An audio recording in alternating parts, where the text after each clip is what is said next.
todos. É um prazer estar aqui hoje com vocês, trazendo mais uma reflexão a respeito do Evangelho, a respeito da doutrina espírita, e hoje com um tema muito gostoso, né, gente? Que é falar sobre as mulheres, a importância das mulheres na época de Jesus, na missão de Jesus, a importância dela dentro da divulgação da Boa Nova, da divulgação da doutrina de Jesus. Eu gosto sempre quando me pedem para falar sobre as mulheres do Evangelho. Geralmente pedem para falar de uma ou de outra, mas hoje pediram para falar de uma maneira geral. Então ficou mais gostoso ainda e espero conseguir, no pouco tempo que nós temos, dar uma pincelada em cada uma delas, porque elas geram assunto demais. É assunto para a gente ficar aqui 2 horas e ainda tendo indagações a respeito dela. Então, que a espiritualidade possa nos iluminar, nos intuir, para entender e recebermos no nosso íntimo os ensinamentos que serão trazidos aqui hoje. E para começar o estudo de hoje, eu escolhi uma frase que foi tirada do livro Vereda Familiar. Esse livro é do Raul Teixeira, pelo espírito Teresa de Brito. E a Teresa de Brito traz o seguinte: a mulher cabe uma importante cota de contribuição com a obra de Deus, oferecendo a sua sensibilidade e a sua inteligência em favor da vida. Nós, mulheres, temos do lado emocional bastante evoluído, né? A emoção faz parte da nossa vida. Então, umas mais, outras menos, mas de maneira geral, a mulher é muito emotiva. Mas nós, como espíritos na caminhada, nós já tivemos também a nossa cota de aprendizado para desenvolver o racional, para desenvolver o nosso intelecto. Então, nós não somos o sexo frágil, o só emoção que muitos querem nos fazer acreditar. Nós temos a emotividade, nós temos a emoção bem arraigada em nós, mas nós já temos desenvolvido também a nossa inteligência. E por isso que ela fala da nossa importância no trabalho de Deus. Por quê? Porque para nós trabalharmos a doutrina, para nós trabalharmos dentro do Evangelho, nós precisamos da emoção, para termos a empatia para com os nossos irmãos mais necessitados, mas nós precisamos também do nosso intelecto para sabermos como agir e em que momento agir. Então, nós já temos a felicidade de termos trabalhado isso, né? O nosso emocional e o nosso intelectual. Então, daí começa por aí a nossa grande importância no trabalho do Pai. Hoje, né, na atualidade, a mulher ainda enfrenta alguns obstáculos, né? Por exemplo, em relação ao profissional. É comum a mulher ter a mesma função do que o homem dentro de uma firma e ser remunerada com valores diferentes. Às vezes a gente diz assim, nossa, mas será que isso acontece? Sim, infelizmente, em algumas empresas isso ainda acontece. Nós temos uma jornada dupla, às vezes até tripla, né? Porque hoje em dia é difícil uma mulher que não trabalhe fora. Ou ela trabalha porque ela quer desenvolver o lado profissional dela, ou ela trabalha por necessidade mesmo, né? Porque precisa ajudar a manter o seu lar. Já foi o tempo que o homem era o único provedor da casa. A mulher hoje participa ativamente dessa tarefa de prover o lar. E graças a Deus já tem muitos homens que também entenderam que eles fazem parte da vida doméstica. Porque assim como as mulheres já trabalharam o seu emocional e o seu intelecto, os homens também estão nessa caminhada. Também já trabalharam o seu lado emocional. Não é, apesar da razão ainda prevalecer, mas eles também já têm o emocional desenvolvido. E já tem aqueles que participam ativamente das tarefas do lar, ajudando a esposa, a companheira no serviço doméstico, na criação dos filhos, mas ainda a maioria dessas tarefas fica por conta da esposa. Então, ela, além de ser profissional, ela é dona de casa, ela é mãe, ela é esposa, ela é filha, né?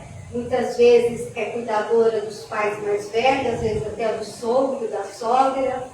Então, a nossa jornada, ela dura mais que 24 horas, né, gente? Porque a mulher, principalmente depois de ser mãe, ela já não descansa mais. Quem é mãe aí sabe do que eu estou falando. As mulheres ainda sofrem muitas violência dentro do próprio lar, né? Então tem a violência doméstica, que pode ser uma violência física, uma violência psicológica, uma violência moral, e muitas vezes até violência sexual da parte do seu próprio companheiro. E a mulher ainda, muitas vezes, diante de todas essas dificuldades, ela se mantém em silêncio, calada, porque apesar da evolução que nós já nos encontramos, a sociedade ainda é muito machista. Então a mulher ainda se cala muito diante das dificuldades, diante dos abusos pelas quais ela passa. E isso é hoje, gente, 2025. Agora, vamos imaginar as mulheres há 2025 anos atrás, lá na época de Jesus. Será que era mais fácil ou mais difícil para ela? É difícil, né?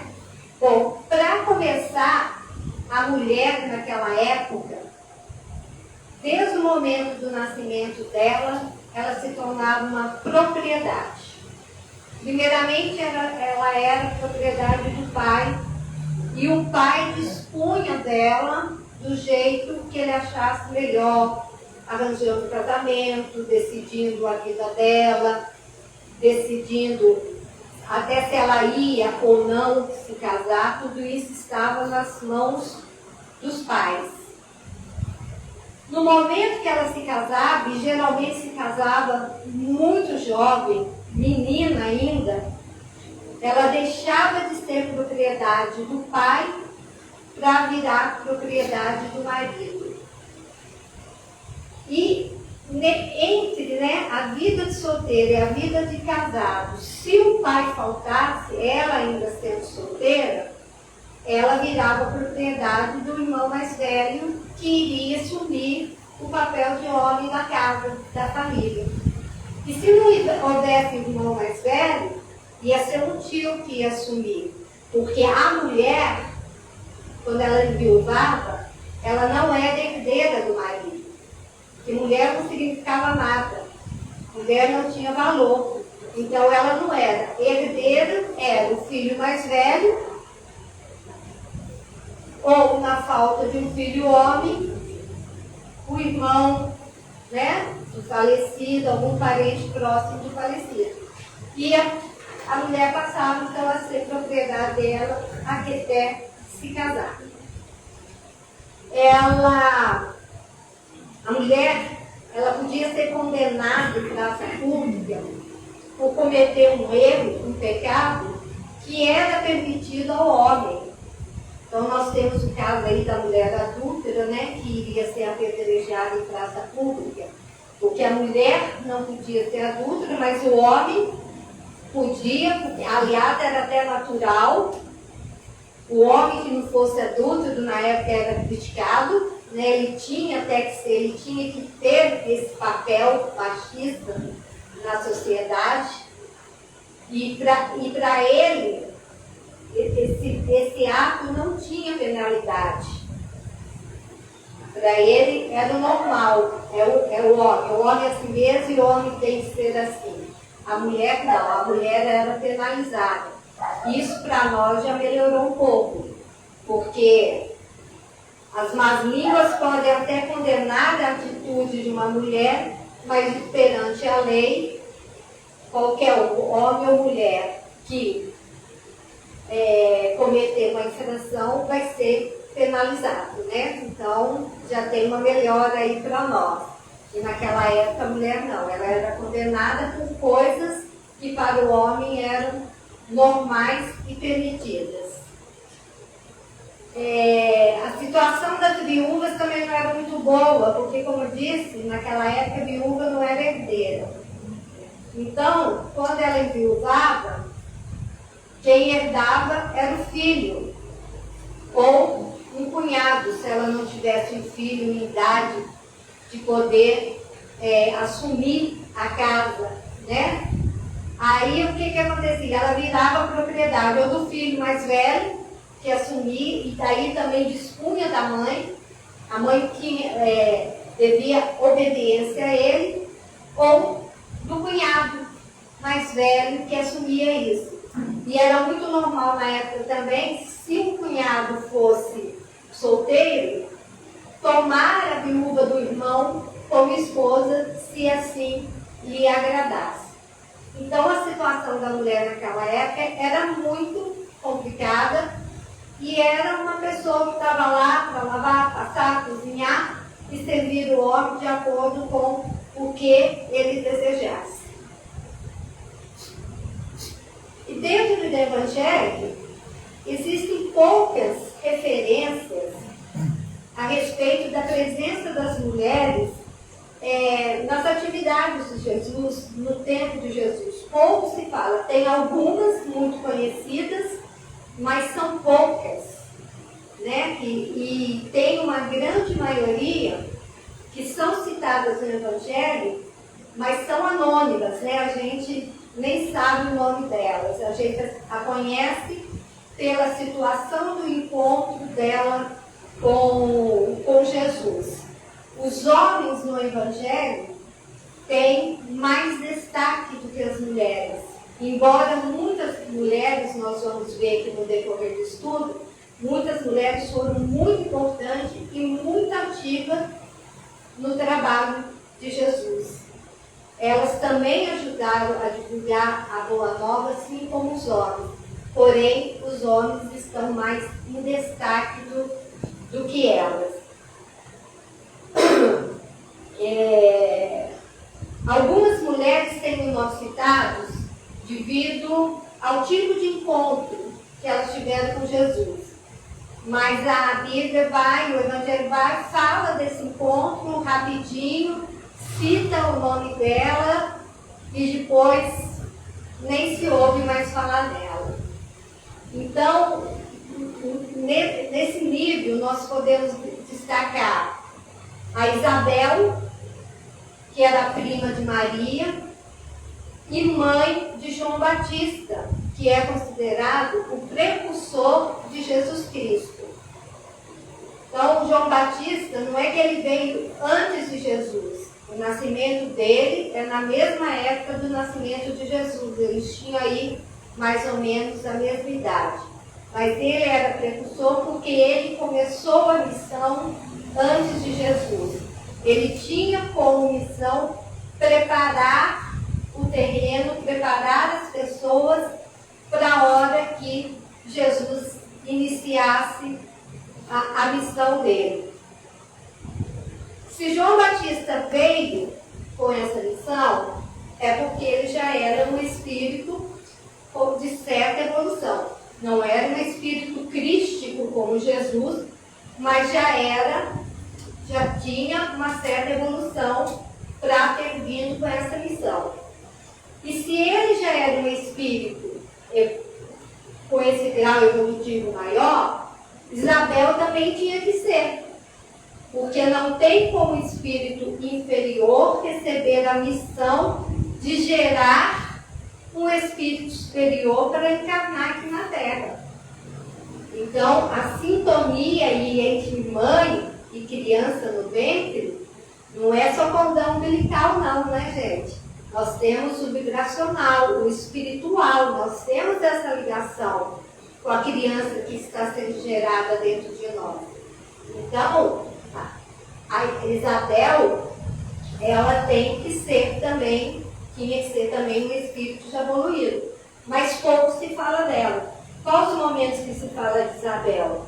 Quando Maria foi visitá-la, e aí ela narra que João Batista, né, a criança que estava no ventre de Isabel, ao ouvir Maria, se mexeu dentro do ventre.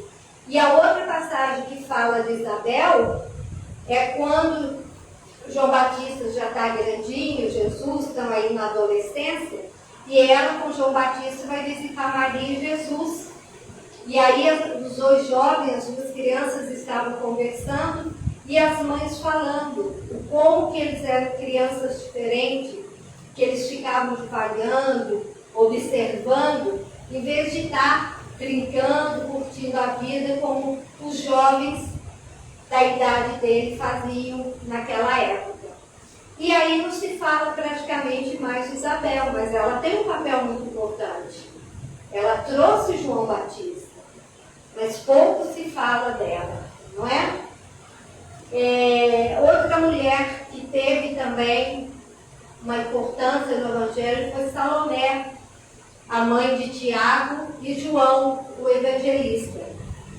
Ela foi aquela que quando Jesus chamou, né, os dois filhos dela, né, os filhos de Zebedeu, para andar com ele, ela entendeu que ele falava de um reino material, e aí foi pedir para ele que quando esse reino, né, quando ele conseguisse colocar esse reino no lugar do reino romano, que ele colocasse os filhos dela, um do lado direito e um do lado esquerdo. Só depois daí que ela foi entender que o reino de Jesus não era um reino material, mas um reino espiritual. E aí ela começou a acompanhar Jesus, os seus ensinamentos, e inclusive ela era uma das mulheres que quando Jesus foi crucificado, no dia seguinte foi lá no túmulo para poder ungir o corpo de Jesus, né? Foi ela, a Maria, mãe de Tiago menor, e Maria Madalena. Foram as três que foram lá ungir o corpo de Jesus. Então ela também tem uma importância, porque ela tinha uma ligação direta com Jesus por conta do trabalho dos filhos dele na missão de Jesus. E aí a Maria, mãe de Tiago, menor, né, que estava presente. No momento, a guerra foi com Maria Madalena e Salomé para ungir o corpo de Jesus no dia seguinte à sua morte. E aí, chegando lá, o túmulo está vazio. Ela e Salomé descem para avisar aos discípulos que o corpo de Jesus havia sumido. E quem fica lá aguardando as pessoas, tentando entender o que tinha acontecido, foi Maria Madalena. Então, essas mulheres têm uma breve citação na Bíblia, no Evangelho, por conta desse encontro que elas tiveram com Jesus. Aí nós temos as mulheres anônimas, aquelas que se encontraram com Jesus, estiveram com Jesus, mas nós não sabemos o nome dela. Mas elas têm muita importância, porque o encontro delas com Jesus trouxe grandes ensinamentos para nós, porque Jesus não perdia a oportunidade de ensinar, né? Então, tinha uma situação aí, dava um ensinamento, ele aproveitava. Então nós temos aí a samaritana, que era uma pessoa considerada pecadora, porque ela era de Samaria, ela não pertencia à tribo de Israel. Mesmo assim, Jesus esteve com ela, Jesus passou o ensinamento para ela da água viva, ela entendeu esse ensinamento, ela acreditou, teve fé que Jesus era um enviado, e ela retornou para Samaria, avisar o povo, chamar o povo para seguir Jesus. Ela não tem nome próprio, nós não sabemos, mas ela teve um papel importante na missão de Jesus. Nós temos a viúva de Naim, né?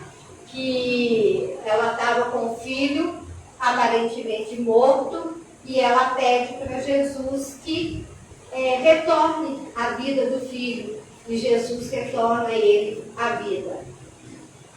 Aí nós temos a mulher adúltera, que nós já falamos dela hoje, né? Que ela ia ser apedrejada em praça pública, e aí ele traz com esse encontro um grande ensinamento na hora que ele pede para cada um que está lá, aquele que não tem nenhum pecado, que atire a primeira pedra. E todos se vão embora, né? Por quê? Com isso ele mostrou para a gente que todos nós temos as nossas dificuldades, todos nós ainda cometemos erros, todos nós ainda temos vícios antigos que nós trazemos aqui já há muitos séculos conosco, e por isso nós não temos moral suficiente, evolução moral suficiente para julgar ninguém. Então esse encontro também trouxe essa belíssima lição para nós. Tem a mulher hemorroída, que estava doente há uns 12 anos, já tinha procurado vários médicos, curandeiros, e ninguém resolvia o problema dela. E um simples toque dela na barra da túnica de Jesus a curou, mostrando com isso a importância da fé, a importância de crer no Mestre. A fé dela era tão grande, ela acreditava tanto no poder de Jesus, que um simples toque na túnica dele fez com que ela fosse merecedora da cura. Tem também a mulher de Tiro-Sidom, que era considerada uma estrangeira, porque ela era da cidade de Tiro-Sidom, que não pertencia também à tribo de Israel. E aí ela tinha uma filha que estava possuída por demônio, e ela vai pedir ajuda para Jesus. E ele fala que não pode ajudá-la porque ela é uma estrangeira, e que ele tinha vindo para a tribo de Israel, para curar a tribo de Israel. E aí ela pede para ele que ele dê pelo menos as migalhas do ensinamento. Aí ele, no Evangelho até fala, né? Até os cachorrinhos comem das migalhas que caem na mesa. Então aí ela também demonstrou uma fé muito grande, sabendo que se Jesus ensinasse um pouquinho só para ela, dentro daquele pouco que ela conseguiria entender, ela já estaria salva e a filha dela também estaria salva. Isso é uma grande lição para a gente, porque muitas vezes a gente quer saber tudo de uma vez, mas o nosso aprendizado não é assim, de um dia para o outro, é aos pouquinhos. Então, quando a gente pega um livro, por exemplo, os livros de Emmanuel não é uma leitura fácil, gente. Emmanuel, muitas vezes, você pega o texto dele e fica assim, o que ele está falando? A gente não entende, mas a gente não entende hoje. Aí a gente vai estudando, daqui um ano a gente pega aquele mesmo texto e fala, opa, já deu uma clareada aqui. Por quê? É as migalhas mesmo. O nosso conhecimento a gente vai adquirindo aos pouquinhos. E muito vai desse conhecimento através, não é só através do estudo da leitura, mas da nossa vivência, da aplicação prática que nós fazemos desses ensinamentos, desses estudos. Então aqui é um outro ensinamento importante para nós. Então não vamos ficar tristes ao ler um texto e não entender. Vamos lembrar da importância das migalhas, né? Um pouquinho que eu aprendo hoje, um pouquinho que eu aprendo amanhã, vai chegar um momento que a minha compreensão vai ser completa. Assim como com todos vocês que estão aqui. Nós temos também a filha de Jairo. Jairo, vou lembrar que ele fazia parte do Sinédrio, mas acreditava que Jesus só queria o bem do povo, que Jesus era especial, e aí, quando sua filha estava doente, ele foi pedir ajuda de Jesus para curá-la. E temos a sogra de Pedro, que ela estava no estado febril, há muitos dias, nada fazia aquela febre passar, e aí a esposa de Pedro pede a cura para a mãe dela. Então são mulheres, são passagens do Evangelho que trazem ensinamentos importantes para nós, mas nós não sabemos o nome dessas mulheres. Nós a conhecemos pela situação em que se deu o encontro delas com Jesus. E nós temos aquelas mais conhecidas e que estão denominadas no Evangelho claramente.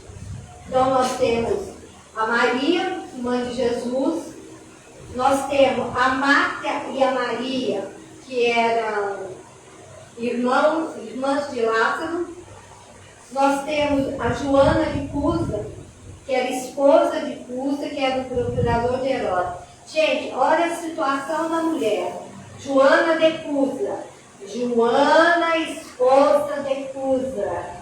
Olha a propriedade da mulher em relação ao marido.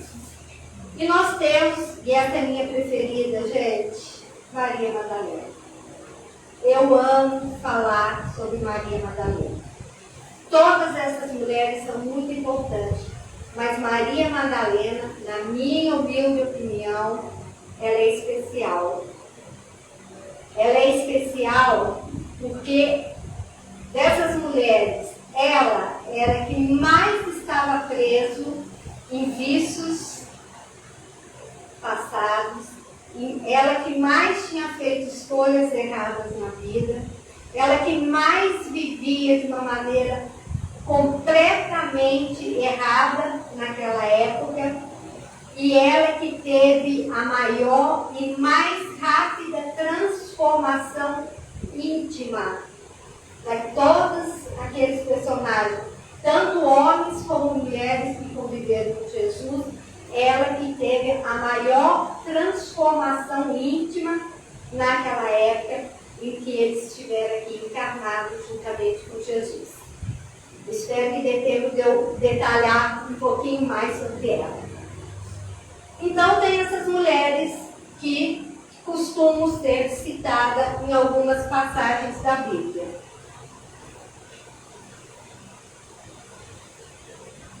Mais provavelmente, várias outras mulheres passaram e conviveram pela vida de Jesus e conviveram com ele e trabalharam ao lado dele.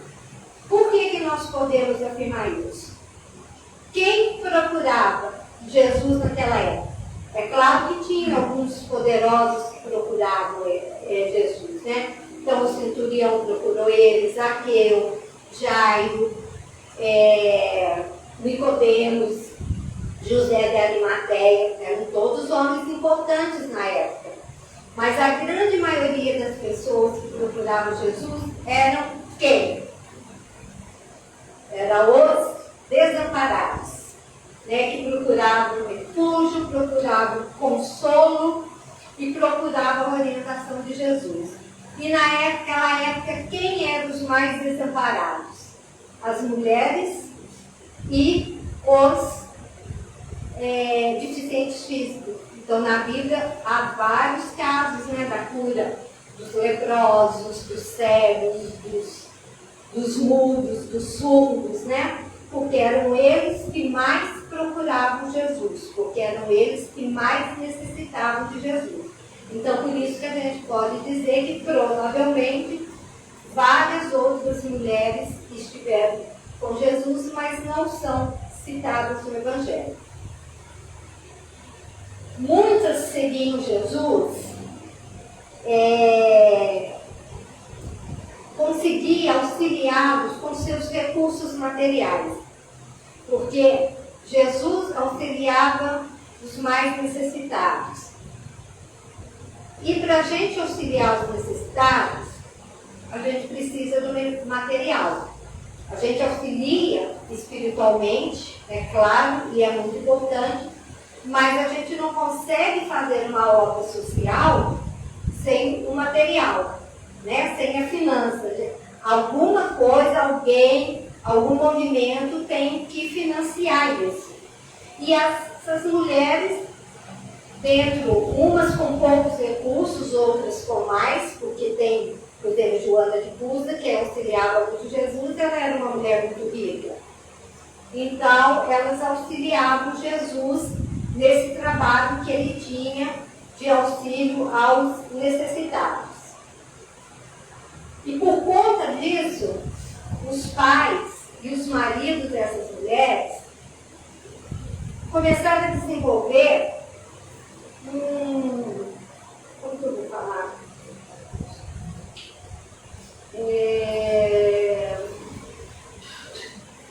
Uma indignação em relação a Jesus, até um certo ódio, porque eles achavam que Jesus enfeitiçava as mulheres, né? As suas filhas, as suas esposas, porque elas seguiam Jesus. E toda a lição de Jesus, que Jesus trazia, ia na contramão das leis daquela época, que eram leis rígidas, né? Era as leis mosaicas. As leis mosaicas eram leis muito rígidas. Então, enquanto a lei mosaica pregava o olho por olho, dente por dente, Jesus mandava você virar a outra face. Se alguém te bater, para você dar a outra face para apanhar de novo, né? Então, eles não aceitavam, eles ficavam indignados com aquilo, achando que Jesus era algum tipo de feiticeiro e estava enfeitiçando as mulheres. Muitas passaram a seguir os ensinamentos de Jesus sem abandonar os compromissos familiares dela. Porque família para a gente é compromisso, é missão assumida quando a gente está lá no plano espiritual, fazendo a nossa preparação para a reencarnação. Então nós temos, todos nós, homens, mulheres, nós temos essa missão com a família. Então muitas não abriram mão dessa missão, não abandonaram os seus compromissos familiares, mas seguiam os ensinamentos de Jesus. Então pregando a palavra dele no meio dos seus familiares, aquelas que tinham servos, pregando para os servos, permitindo que os servos fossem ouvir Jesus quando ele estava na redondeza, porque os servos, eles ouviam muito mais Jesus do que os seus patrões, né? Eles eram os mais necessitados. Então, era uma maneira delas também fazer a divulgação aí no seu meio familiar, a divulgação dos ensinamentos de Jesus. Carlos Abrange, no livro Quando a Meta é Ser Feliz, tem um capítulo que foi escrito pelo Espírito Mariana de Jesus, o capítulo tem o título de As Mulheres do Caminho. E ele fala o seguinte: sempre que a comitiva se aproximava de alguma paragem, eram elas que chegavam primeiro, a fim de preparar o repouso do Senhor. Organizavam os caminhos das caravanas, ofereciam os seus préstimos financeiros. Então, Jesus chegava com a comitiva dele, né, com seus discípulos, numa comunidade. Quando ele chegava, já tinha mulheres preparando a estadia estadia de Jesus e na sua comitiva, preparando um lugar onde eles pudessem se lavar, onde eles pudessem alimentar, onde eles pudessem descansar. Então, segundo esse Espírito, eram elas que estavam sempre à frente de preparar essa chegada de Jesus num vilarejo, numa cidade. E João, nos seus evangelhos, ele relata que Jesus sempre tratava as mulheres com compaixão e respeito. João traz vários relatos de encontros de Jesus com essas mulheres. Já no capítulo 2, ele já começa falando sobre Maria nas bodas de Canaã, já mostrando a fé que ela tinha naquele espírito que era filho terreno. Terreno era filho dela, né? Mas que ela sabia, ela entendia que era um espírito muito mais evoluído, era um espírito especial. Então, João também traz esses relatos para nós. Gente, até aí tudo bem? Então, nós vamos falar um pouquinho das mulheres que vamos dizer que foram as mais importantes na vida de Jesus, no sentido de que, sim, que a gente sabe o nome delas e elas terem sido nomeadas. Em 19 minutinhos nós vamos tentar falar um pouquinho de cada uma. Então, nós vamos começar, é claro, com Maria, mãe de Jesus, que é a principal de todas e provavelmente de todas a mais evoluída, né? No livro A Caminho da Luz, Emmanuel fala que Maria era uma entidade evoluidíssima, que há mais de 2000 anos atrás ela já havia conquistado virtudes tão elevadas que fez com que ela fosse apta a receber essa missão de ser mãe de Jesus. Lembra que lá no início eu falei que Isabel provavelmente era um espírito evoluído, porque teve a missão de receber João Batista, que era um espírito evoluído? Agora imagine Maria, que tinha que receber Jesus, que era muito mais evoluído que João Batista. Jesus era um espírito crístico. A perfeição de Jesus, há 2000 anos atrás, já era muito próxima da perfeição de Deus. Por isso que ele se comunicava diretamente com Deus. Ele não tinha intermediário para falar com Deus. Ele entrava em sintonia e conversava diretamente com ele. Então imagine Maria, a evolução que ela tinha que ter para conseguir gerar esse espírito no seu ventre. Então ela é extremamente evoluída e ela é o que nós chamamos dentro da doutrina espírita de espírito virginal.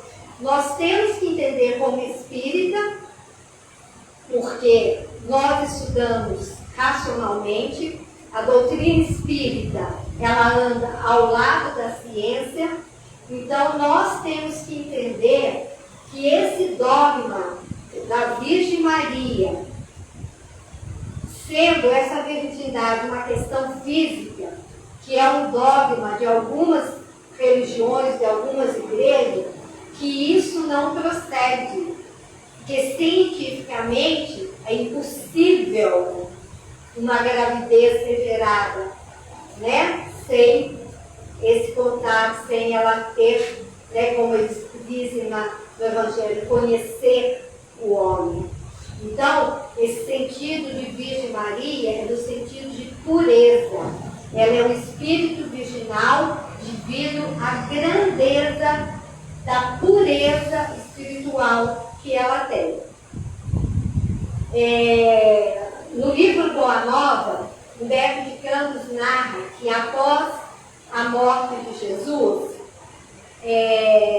passado um tempo, os discípulos se reuniram e decidiram se dividir em grupo e cada grupo seguiu para uma região para poder fazer a divulgação da Boa Nova.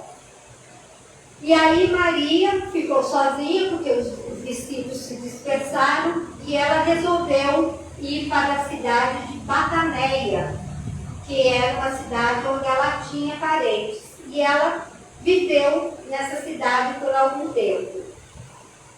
João, o evangelista, ele tinha ido fazer a divulgação da Boa Nova na cidade de Éfeso. E depois que ele organizou tudo, ele lembrou do pedido que Jesus fez para ele, quando Jesus estava na cruz. João foi o único dos discípulos que acompanhou as mulheres durante toda a caminhada do martírio de Jesus. Ele que estava presente na crucificação, os outros estavam todos escondidos, né? E ele que estava apoiando Maria.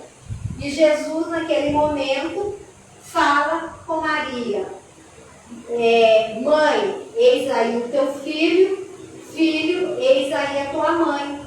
E isso foi um pedido que ele fez a João para que não deixasse Maria desamparada. E aí João, lembrando disso, falou: agora eu vou buscar Maria. Eu organizei tudo aqui, arranjei uma casinha para a gente morar, vou buscar Maria.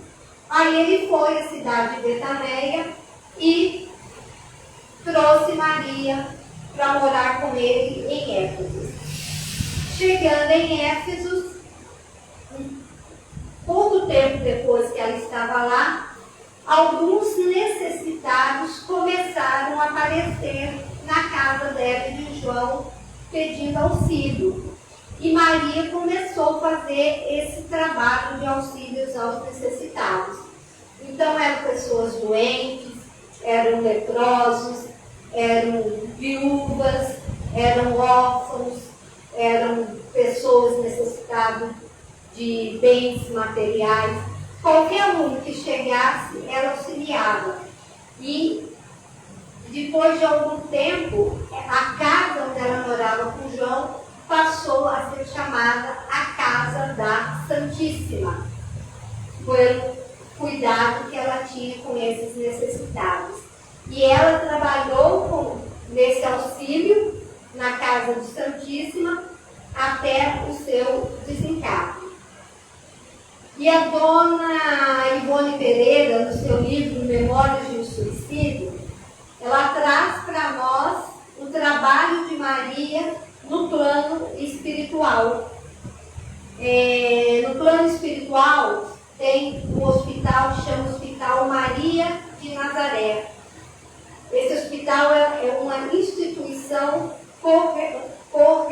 correlacional. Acho que é isso. Mas é uma instituição que eles recolhem, eles assistem, recebem espíritos que desencarnaram pelo suicídio.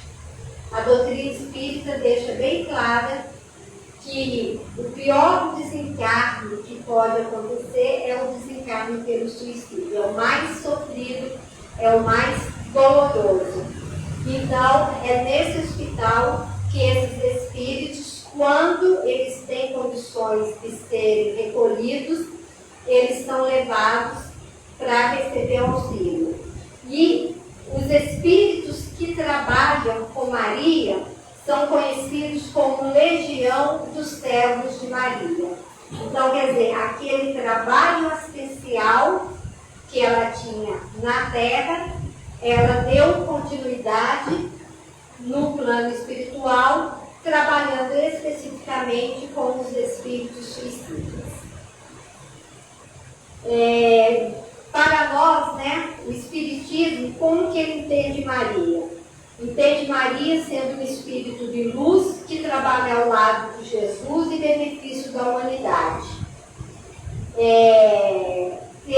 O Espiritismo tem Maria como referência de amor e dedicação fraternal. E tem ela como espírito virginal, ou seja, um espírito de alta elevação. A Joana de Cusa tem um diálogo dela muito bonito no livro Boa Nova. Joana de Cusa, como já foi falado, ela era uma mulher rica, uma mulher da sociedade, e E ela começou a prestar atenção nas lições de Jesus. E um dia ela foi ter com ele e falou que ia abandonar tudo porque ela queria seguir Jesus. E Jesus falou com ela que não era o momento ainda dela abandonar tudo para segui-lo. Que ela ainda tinha compromissos familiares. Ela ainda tinha obrigações. Então, que ela retornasse ao lar dela, cumprisse com as obrigações, com os compromissos dela, e depois, no momento oportuno, ela sim iria abandonar tudo para seguir Jesus.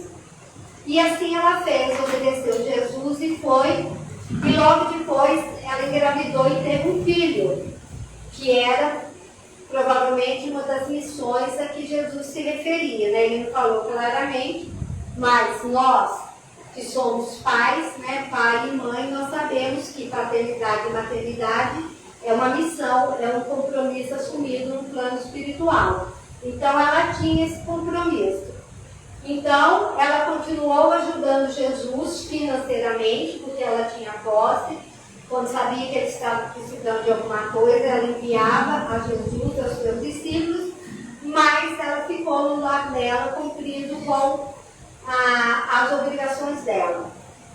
Passado alguns anos, o marido dela sofreu uma perseguição política e com isso ele perdeu todo o prestígio dele, todo o poder dele e o dinheiro dele. E eles passaram a viver com muita dificuldade. O marido não aceitou, se revoltou muito com aquela situação, por ter perdido o poder e o dinheiro. Esse sentimento de revolta adoeceu um pouco o físico dele e ele veio a desencarnar. Mas durante todo esse processo dessa dificuldade, Joana de Cus esteve ao lado dele, auxiliando ele. Quando o marido dela desencarnou, ele estava numa situação muito precária. E ela, que tinha sido patroa, passou a ser uma empregada, porque ela teve que trabalhar para poder sustentar a ela e ao seu filhinho. E longe das amarras, né, livre das amarras dos compromissos familiares dela, ela assumiu ser seguidora de Jesus e por conta disso ela foi perseguida e foi levada ao circo. O circo era o lugar onde os primeiros cristãos eram mortos, eram sacrificados. E ela foi levada junto com seu filho. E no momento que elas estavam lá, né, quase já para ser, ela e o filho morreram queimados, o filho dela pede: mãe, negue Jesus, porque se você negar Jesus, nós seremos livres. E ela falou: não, filho, tenha força, tenha fé. Então, mesmo sabendo o martírio que o filho ia passar, mesmo o filho pedindo, ela continuou fiel na sua crença, na sua fé. E quando ela já estava com o corpo quase todo tomado pelas chamas, o algoz dela, que tinha colocado fogo, vira para ela e pergunta: e aí, foi só isso que o seu Cristo te ensinou? Somente a morrer? E ela olha para esse soldado e diz: não, ele não me ensinou somente a morrer, mas me ensinou também a te amar, você que me mata. Então, quer dizer, ela conseguiu amar aquele algoz, porque ela já tinha entendimento que o que ele estava fazendo era a situação dele no momento, era o que ele tinha para oferecer e que ele ainda não tinha compreensão espiritual de Jesus, mas que um dia ele viria a ter. E por isso ela não o odiava, ela o compreendia e disse que o amava. Uma lição belíssima, né, gente? De coragem e fé, principalmente ela tendo seu filho sendo queimado vivo ao lado dela. A título de curiosidade, eu trouxe algumas outras reencarnações de Joana de Cusa. Entre os anos de 1194 a 1253, ela foi uma seguidora de Francisco. E aí na literatura tem uma pequena divergência. Eu não tive tempo de pesquisar para trazer para vocês se é ou não é, mas fica aí, vocês podem fazer pesquisa. Alguma literatura fala que ela foi uma seguidora de Francisco. Outra diz que ela foi a própria encarnação de Clara de Assis. Entre os anos de 1631 e 1695, ela encarnou na Espanha com o nome Joana Inês de la Cruz. Ela foi uma freira, ela foi uma escritora, tinha um pseudônimo, porque mulher não podia estudar naquela época, imagina escrever um livro, e ela foi uma pioneira do feminismo, porque já naquela época ela defendia a igualdade de gênero, ela defendia que a mulher podia fazer a mesma coisa que qualquer homem faz. Entre os anos de 1761 e 1822, ela encarnou no estado da Bahia como Joana Angélica de Jesus, uma freira também. Ela morava no convento da Penha e ela morreu ao defender o convento da invasão dos soldados portugueses. Na época que Portugal mandou os soldados para cá para evitar a independência. Então, alguns a consideram, inclusive, um dos mártires da independência. E, como ela é mais conhecida entre nós, Joana de Ângeles, mentora de Divaldo Franco. Bom, gente, faltou falar de Maria e Marta e de Maria Madalena, porque é muita coisa dessas mulheres. Quem frequenta a casa talvez lembre, o ano passado eu fiz um estudo só sobre Madalena. Tem no livro Boa Nova, Primícias do Reino, falando sobre ela. Vale muito a pena estudar. Só para completar, que eu falei no início que ela que teve a mais rápida transformação moral, pelo seguinte: os seguidores de Jesus, por exemplo, os discípulos, eram homens simples, humildes, mas tinham uma vida dentro da lei, dentro da vigência da época. É claro que eles tiveram uma transformação íntima, porque não tem como conviver com Jesus e não se transformar. Mas não foi uma transformação brusca. Mas Maria Madalena, a transformação dela foi muito brusca, porque numa única encarnação, ela foi, como a gente costuma dizer, do lixo ao luxo. Porque ela fez escolhas erradas, né, em nome do material, em nome da riqueza, em nome da luxúria. Ela optou por uma vida totalmente errada na época, um modo de vida que causou danos para ela, inclusive no corpo físico dela. Porém, na mesma encarnação, ela conseguiu se redimir de todos esses erros do início da vida dela. E foi uma seguidora exímia de Jesus e trabalhou muito entre os leprosos.